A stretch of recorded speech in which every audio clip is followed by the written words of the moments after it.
সত্যজিৎ রায় যখন প্রফেসর শঙ্কু বা ফেলুদার গল্পগুলো লিখেছেন সেই সমস্ত চরিত্রগুলোর মধ্যে কিন্তু বারবার উঠে এসেছে সত্যজিৎ রায়ের নিজের জীবনের নানা রকম রেফারেন্স, তার নিজের কথা, তার বন্ধু বান্ধবদের কথা। প্রফেসর শঙ্কুর গল্প যখন সত্যজিৎ রায় লিখছেন, প্রফেসর শঙ্কু প্রথমবার লন্ডন যাচ্ছেন, জীবনে প্রথম তিনি লন্ডন যাচ্ছেন এবং এক বিজ্ঞানী সন্ডার্স তার সঙ্গে চিঠি লেখার মাধ্যমে প্রফেসর শঙ্কুর একটা খুব সুন্দর বন্ধুত্ব হয়েছে এবং প্রফেসর শঙ্কু বলছেন যে তিনি লন্ডনে গিয়ে সন্ডার্সের বাড়িতেই থাকবেন।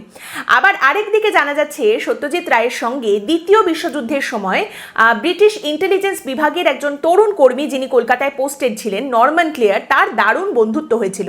এই নরম্যান ক্লেয়ার অবশ্যই লন্ডনে ফিরে যায় তারপর, এবং 1950 নাগাদ যখন যে বিজ্ঞাপন সংস্থায় সত্যজিৎ রায় কাজ করতেন সেখান থেকে লন্ডনে পাঠানো হচ্ছে সত্যজিৎ রায়কে, তখনও তিনি বলছেন যে তার সঙ্গে নরম্যান ক্লেয়ারের কথাবার্তা হয়েছে এবং লন্ডনে গিয়ে নরম্যান ক্লেয়ারের মায়ের বাড়িতে গেস্ট হিসেবে উঠবেন সত্যজিৎ রায়। কি সুন্দর এই প্যারালালটা একবার দেখুন। আবার কৈলাসে কেলেঙ্কারি গল্পে যখন আমরা জানতে পারছি যে খাজুরাহ মন্দিরের গা থেকে একটা মূর্তির মাথা ভেঙে কেউ বা কারা নিয়ে চলে গেছে, এই জিনিসটা প্রথম লক্ষ্য করছেন কারা?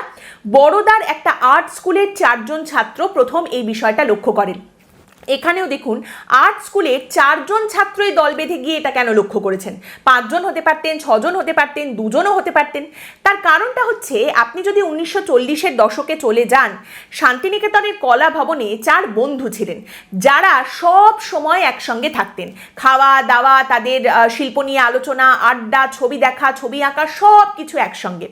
এবার 1940-এর ডিসেম্বরে যখন ঠিক হলো কলা ভবনের বার্ষিক ভ্রমণ হবে দুমকায়, তখন এই 4 জন ছাত্র মিলে মাস্টারমশাই নন্দলাল বসুকে গিয়ে জিজ্ঞেস করলেন যে আমরা অজন্তা, ইলোরা, খাজুরাহ এইগুলো দেখতে যেতে চাই, আপনি অনুমতি দিন। মাস্টারমশাই সানন্দে অনুমতি দিয়ে দিলেন, স্টুডেন্ট কনসেশনের ব্যবস্থাও করে দিলেন। আর এই 4 জন মিলে অজন্তা, ইলোরা, খাজুরাহ সমস্ত তন্ন তন্ন করে দেখার পর রাতে কোথাও থাকার জায়গা না পেয়ে নাকি একটা গোয়াল ঘরে থেকেছিলেন। তারপর সেখান থেকে প্রচুর এভিডেন্স, প্রচুর তারা স্কেচ, ছবি টবি নিয়ে এসে ডকুমেন্টেশন প্রচুর তারা করে নিয়ে তারপর ফিরেছিলেন।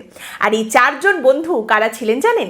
এই 4 জন হচ্ছেন দিনকর কৌশিক, পৃথ্বীশ নিয়োগী, সত্যজিৎ রায় এবং মুথুস্বামী। এখানেও সেই 4 বন্ধুর প্যারালাল।